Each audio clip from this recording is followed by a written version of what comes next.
This is 5 on your side at noon. Focused on you. Breaking news as we go on the air at noon. This is a live look at a deadly crash on Interstate 70. This is in St. Charles, in sight of the Blanchette Bridge. As you can see, police shut down westbound lanes. This is I-70. And check out the live look at the backup. That's on the right of your screen. It stretches a few miles down 70. Missouri State Highway Patrol says at least one person is dead. The crash involves a semi-truck and 2 other vehicles.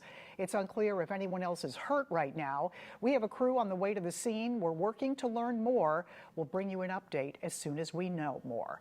Thanks for being here at noon. I'm Kay Quinn. We're heading into a much-needed dry spell after yesterday's torrential rains. Meteorologist Jim Castillo is here with the weather impact forecast. Jim? Yeah, widespread flooding yesterday, Kay, and then we had, of course, the remnants of Tropical Storm Beryl over the last really about week and a half. So we've had a lot of rain, and we'll give you those totals coming up. But thank goodness we are drying out today. Here's a look over St. Charles, or actually that is Chesterfield. And we have a partly sunny sky there. Very nice. Now, there are some showers and storms. Let's zoom in to southern Reynolds County. A couple down there, also Lesterville. Can't rule that out today, even around Phelps County. But the flash flood warnings are just to the south and west of that, and basically southern Missouri and into Arkansas. So severe weather threat in our southern counties, even though the front hasn't moved through there. Well, we do not have a severe weather threat there either, but that chance of some heavy downpours possible way to the south. Otherwise, it's dry in St. Louis, 84 degrees. We love that. Still kind of humid out there. Dew points up to 68, but that eventually drops. Humidity level really goes down, and those high temperatures today about 87 in St. Louis, but highs in the 80s and much better weather tomorrow. Okay, I'll have that up and also the totals coming up. All right, we'll see you in a few minutes. Thank you, Jim. An elderly couple is dead after yesterday's dangerous flash flooding. The body of one of the victims was found trapped inside a car. The deadly incident happened around noon on Beltrees Road near Mill Creek in rural Jersey County. That's just outside of Elsa. The body of an 88-year-old woman was found inside a submerged car. Her husband's body was later recovered in Piasaw Creek.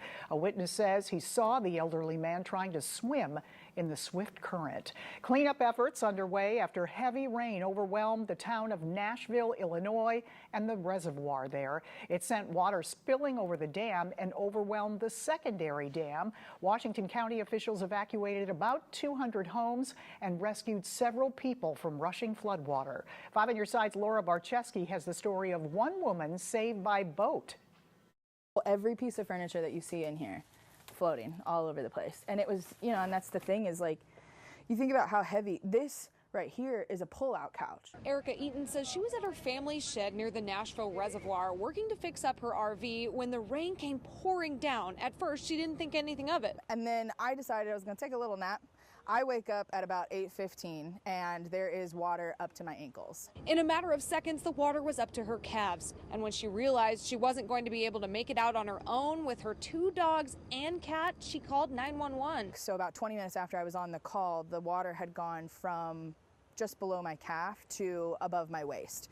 And at that point, the ladies, you know, she's trying to tell me, you know, we have to look for a boat. Washington County Emergency Management says the water was rushing out of the dam so fast. There was enough water that the secondary dam, which is a sand earthworks, blew away. It was even hard for first responders to reach her by boat. Erica had to think just as fast as the water, grabbed her pets and loaded them up on a foam dog bed that somehow floated with all 3 of them on board so she could wade through the floodwaters to the boat that finally made it. At that point, you know, it's like when you see the boat, I'm like, I'm fine now, because I know they're coming to get me. And while she and her fur babies are safe, she lost everything she had stored there.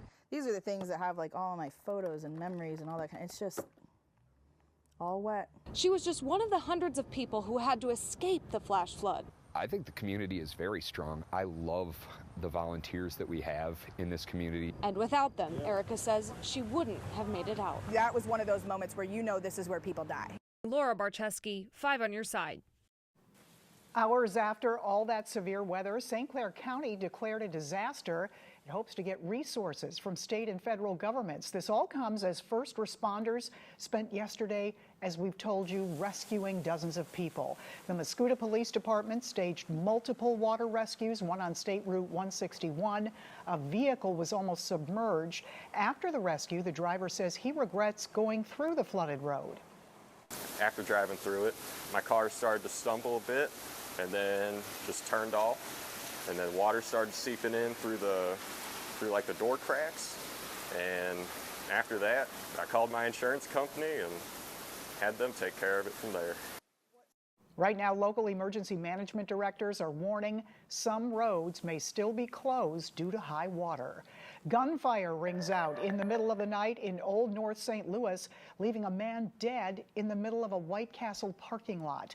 It all happened around 1:45 this morning at Hebert and 20th Streets. When officers arrived, they found the body of a man in the driver's seat of a car. If you know anything, you are asked to call the Homicide Division, 314-444-5371. If you'd like to remain anonymous, call Crime Stoppers, 866-371-TIPS. A cyber attack is sweeping the nation, affecting millions, possibly your data. How you can protect yourself from becoming a victim.